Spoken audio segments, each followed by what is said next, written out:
Aujourd'hui, on va partager avec vous comment entraîner vos dorsaux par rapport à vos conflits anatomiques et vous allez apprendre proprement comment faire les choses dans les salles de gym. Let's go!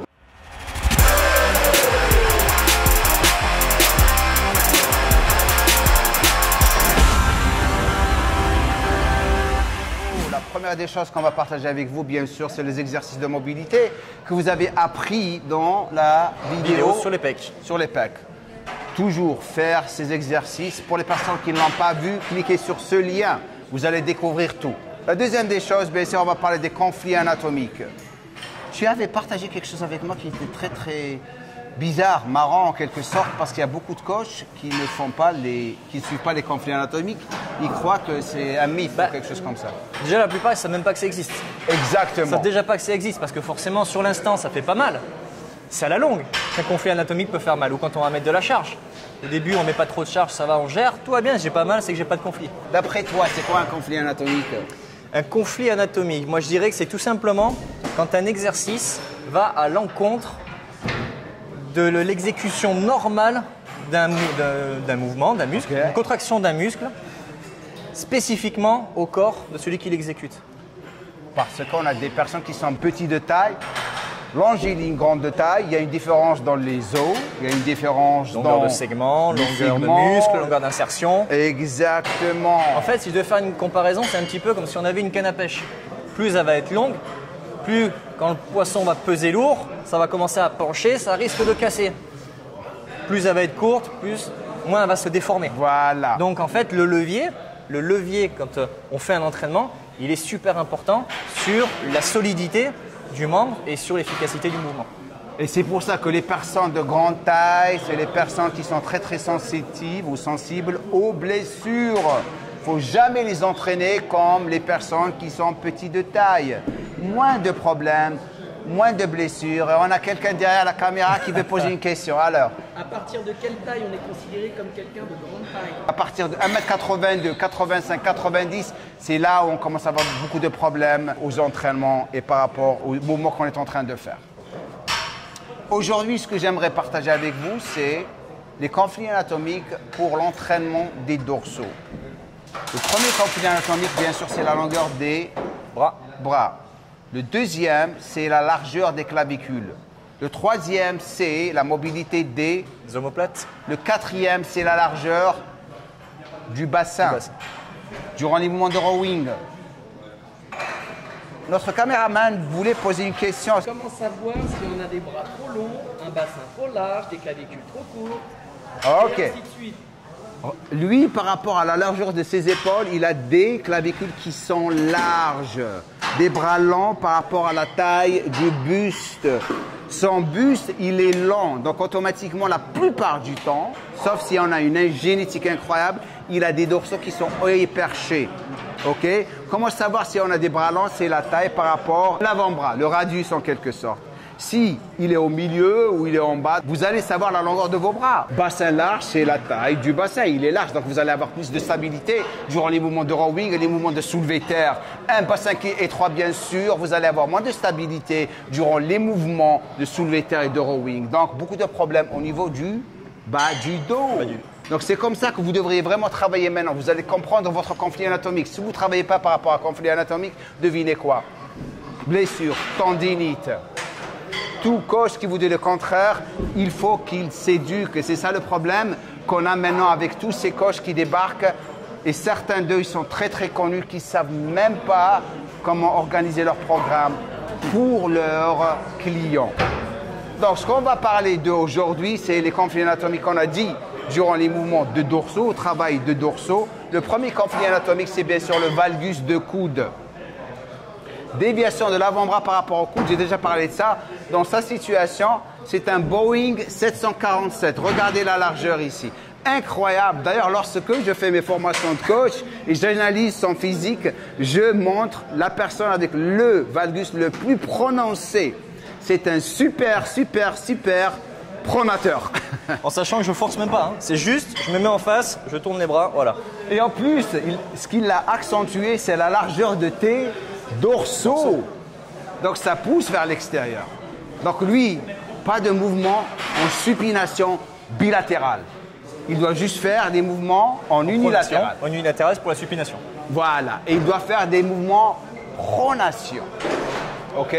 En plus de ça, la largeur de ses clavicules, il a une super mobilité. Et le mec qui passe sans s'en rendre compte, mais c'est OK, on s'excuse. Il a une super mobilité des omoplates.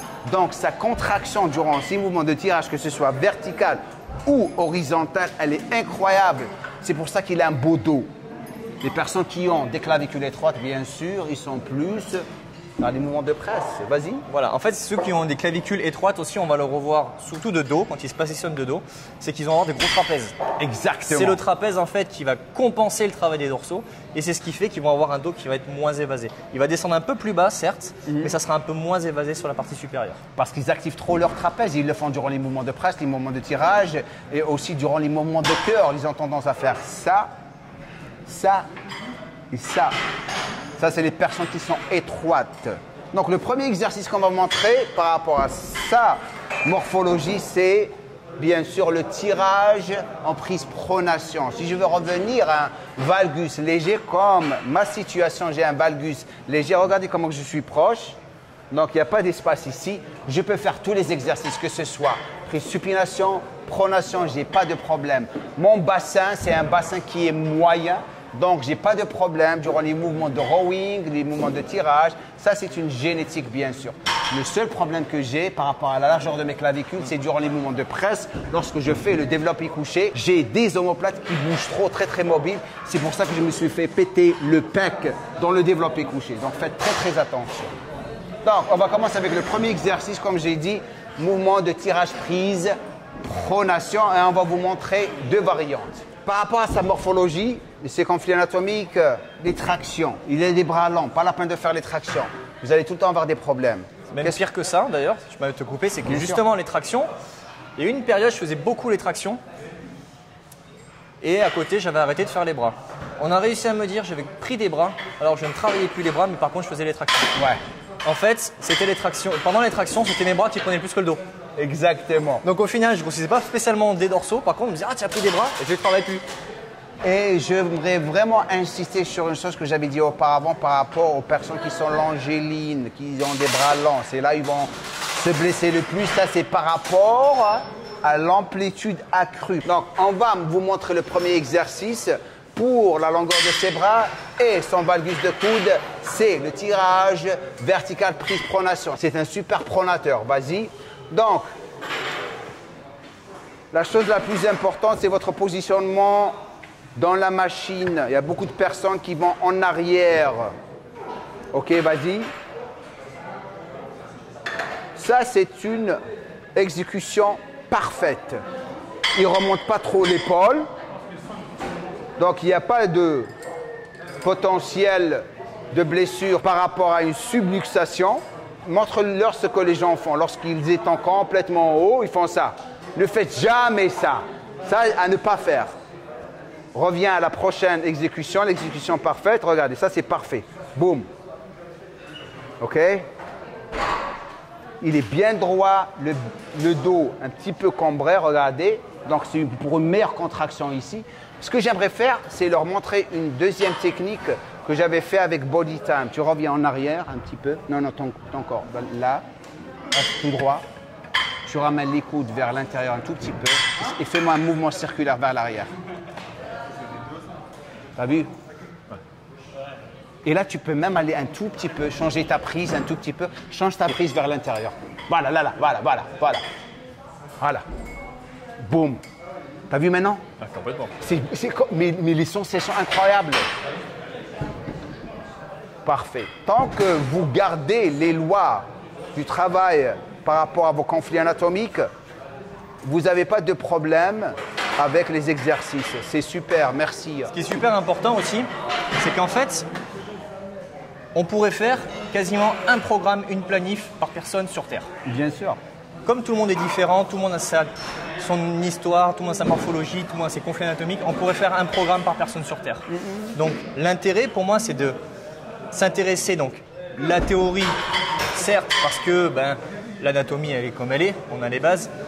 La pratique par rapport au ressenti, nous-mêmes, moi ça m'est arrivé de faire des exercices parce qu'entre guillemets il fallait les faire. parce qu'on nous disait que c'était les meilleurs. Je me suis rendu compte que pour moi, c'était pas bon.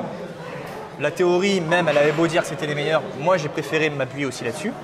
Et après, c'est écouter les gens qui, eux, vont avoir un autre ressenti. Et tout ça va faire un amalgame d'informations qui permet vraiment de s'adapter à chaque personne et d'être plus ou moins, comme je disais, dans le vrai. Les autres ont tort, on est dans le vrai qu'à partir du moment où on a vraiment un point de vue global. Parce que tu as construit ta philosophie. Tu connais ma philosophie, tu as fait ma formation, tu sais comment que je suis très très logique et j'écoute les gens. Et le plus tu rentres dedans, le plus tu peux faire un programme où tu n'affectes pas les conflits anatomiques. Voilà. Lorsque tu connais tes exercices, tu connais l'ordre de tes exercices, tu peux le faire, mais il faut apprendre. Maintenant, on va passer au deuxième exercice pour vos dorsaux, par rapport à ces conflits anatomiques, et on va vous donner encore plus d'astuces.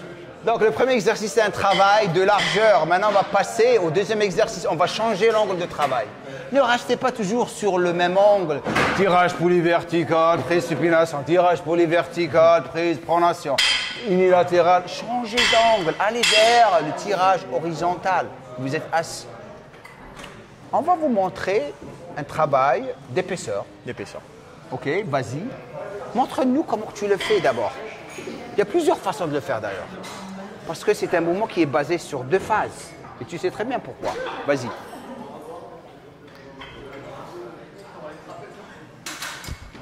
Alors toi, tu fais la rotation. Moi, je préfère partir sur une pronation et aller faire une rotation pour aller chercher un peu plus loin. Et sur l'arrière. Accentuer quoi? La contraction au niveau La contraction. Parfait. Après, j'utilise les poignets. Je trouve qu'il y a un peu plus de liberté.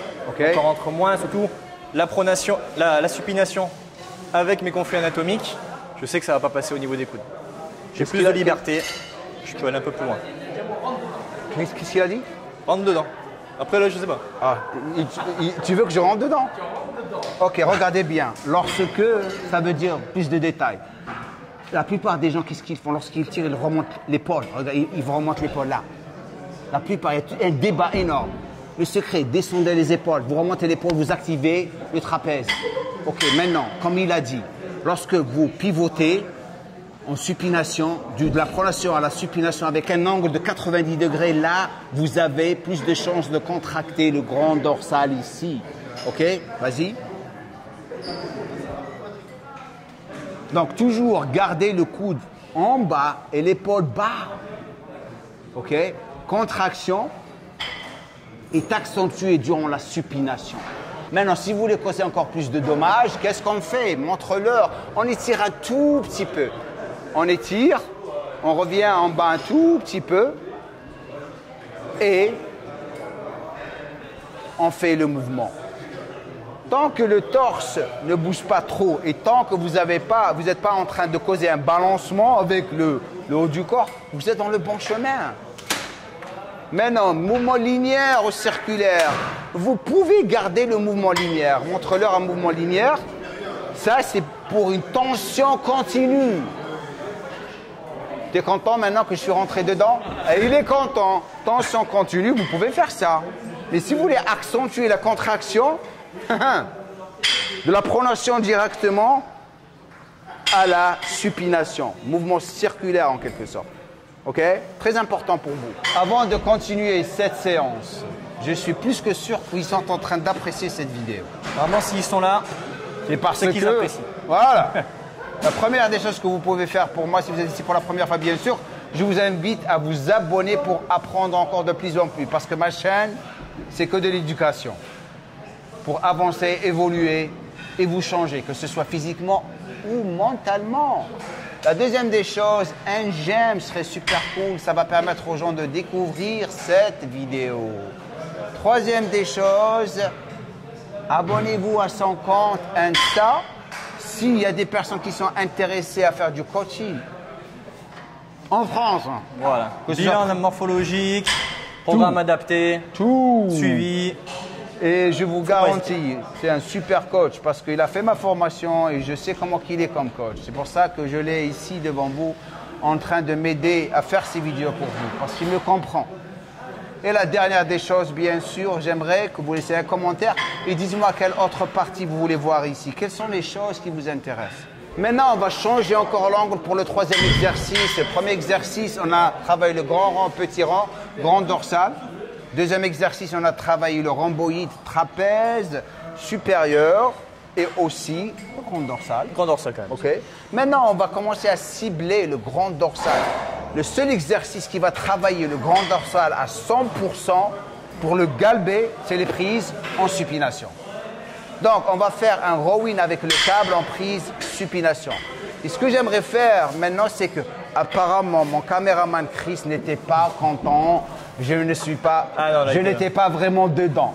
Je crois que j'étais dedans. Il m'a dit non, pas assez. Pas assez. Donc, il veut comprendre quelque chose que je vais partager avec vous. Pourquoi? Parce que pourquoi vous faites la musculation? Vous faites la musculation parce que vous voulez évoluer et apprendre de plus en plus. Et ça demande du temps, parce que si vous perdez votre temps, vous allez vous blesser et ça ne sert à rien. Il faut accepter que ça va vous prendre du temps et faire les choses proprement. Sinon, c'est une perte de temps, d'argent, et vous allez déprimer et rester gras toute votre vie. C'est pour ça que l'intérêt, c'est que on prend du temps pour faire les choses bien, pour gagner du temps. Exactement. Plutôt que d'aller vite, pensant qu'on va gagner du temps, et au final, on va en perdre. De plus en plus. Et il y a une expression qui rentre très bien dans ce que tu dis, c'est « hâte-toi lentement ». Hâte-toi. Hâte-toi lentement. Lentement. All right, let's go. On est tous des philosophes tout d'un coup. Mais ça va vous aider, sérieux. La muscu est une philosophie. Bien sûr. Parce que c'est nous-mêmes contre nous-mêmes. Bien sûr. Et faites la concurrence avec vous-même, pas avec les autres personnes. Sérieux. Allez, maintenant, tirage poulie basse avec, bien sûr, rotation de la poignée pour accentuer l'engagement et aussi la contraction du grand dorsal. Le point de repère pour revenir à ce que vous l'écrivez, c'est où est-ce qu'il faut garder le coude. Toujours au niveau de la taille. OK? Si vous le remontez, vous allez contracter le biceps. Les personnes qui font ça. Donc, le repère, c'est là. OK? Gardez le coude au niveau de la taille et vous faites votre exercice. Est-ce que M. Chris est content maintenant? Je suis content. Je suis quand il est content. Regardez comment il est gentil. Il pense à vous tout le temps. Super. Donc, merci. On a fait 3 exercices. On va finir avec le dernier exercice. Et on va le baser par rapport à la taille du bassin. Comme on avait dit, il y a des personnes qui ont des bassins larges et des personnes qui ont des bassins étroits. Bassin large par rapport au travail des dorsaux, c'est plus de stabilité. Donc, les lombaires sont plus protégés. Les personnes qui ont des bassins qui sont étroits, les lombaires moins protégés, donc ils sont très très susceptibles aux blessures. Comment vraiment savoir si on a un bassin large ou étroit? C'est par rapport à la largeur des épaules. OK? Dans sa situation, un bassin moyen, parce qu'il a des épaules qui sont un petit peu larges. OK? Donc, l'exercice qui lui convient, il peut faire les soulevés terre, tu peux les faire, et il peut faire en quelque sorte tout.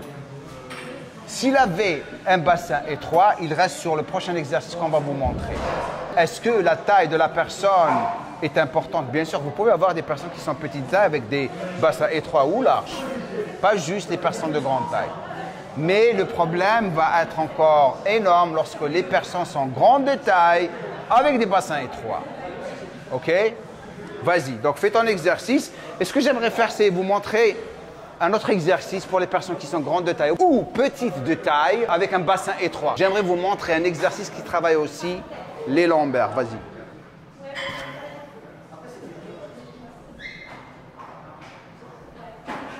Donc, c'est ça votre exercice. Si vous avez un bassin étroit à faire sans avoir de blessure. Et aussi pour les personnes bassin large ou moyen, ça leur convient. Donc, c'est en quelque sorte, c'est un exercice qui est universel pour toutes les personnes. Comment ne pas se retrouver en train de ne pas travailler le bas du dos et cibler les fessiers, par exemple? On ne le sait pas. C'est par rapport au banc. Mets-toi sur le banc et montre-leur où est-ce qu'ils doivent se positionner pour cibler Le bas pour du les dos. lombaires. Moi, je le fixe à la flexion ici de hanche. Tu peux rentrer dedans, comme je rentre dedans. Maintenant, reste où tu es. Maintenant, si vous voulez cibler le dos, pardon, le fessier, tu vas pivoter la pointe des pieds vers l'extérieur, tu vas arrondir le dos et tu vas laisser le fessier remonter en quelque sorte ton torse. Là, il est en train de cibler le fessier. Alors, mon caméraman, en ce moment, il est en train de sourire comme pas possible. Je pense parce qu'il est qu'il a content. eu ce qu'il voulait. T'es content maintenant? Il est content. Donc, pour les personnes qui ont un bassin étroit et veulent faire un autre exercice pour les lombaires, ils peuvent le faire sur la machine guidée. Pourquoi d'après toi? Machine guidée. Par rapport à la barre libre. Parce que le poids, il est distribué à travers la machine. Plus de sécurité et moins de problèmes au niveau du bassin. Oui, Ok? la fixation du bassin, niveau de la fixation de la trajectoire aussi. Exactement. Vas-y, fais-le. Apprenez tout doucement. Prenez votre temps. Ne pas arrondir le dos. Regardez comment son dos est bien droit. OK? Il fléchit les jambes. Il garde la barre très proche à son corps. Et il focalise là. Certes, ça commence à travailler les ischios vers la fin de l'exercice, vers la fin de la série, parce que lorsque ça commence à se fatiguer, il y a les ischios qui vont commencer à prendre le boulot. Dès que vous commencez à sentir vos ischios, sortez de la série. On arrive à la fin de la vidéo. Merci pour ta Merci à toi. participation. C'est un honneur de pouvoir partager tout ça avec toi. Frérot, c'est l'honneur et le mien, comme vous dites. Super gentil de ta part. J'adore ta façon d'approcher tes entraînements. Moi aussi, j'adore la tienne. Laissez-nous un commentaire en bas, vous savez quoi faire. Bien sûr, rejoignez son compte Insta. Laissez-nous un commentaire, partagez cette vidéo avec tout le monde. Comme ça, ils vont comprendre leur entraînement pour qu'ils puissent avoir des résultats tout le temps et ne pas se retrouver en train de faire des entraînements copier-coller que tout le monde est en train de vous vendre sur Insta. Nul gueule.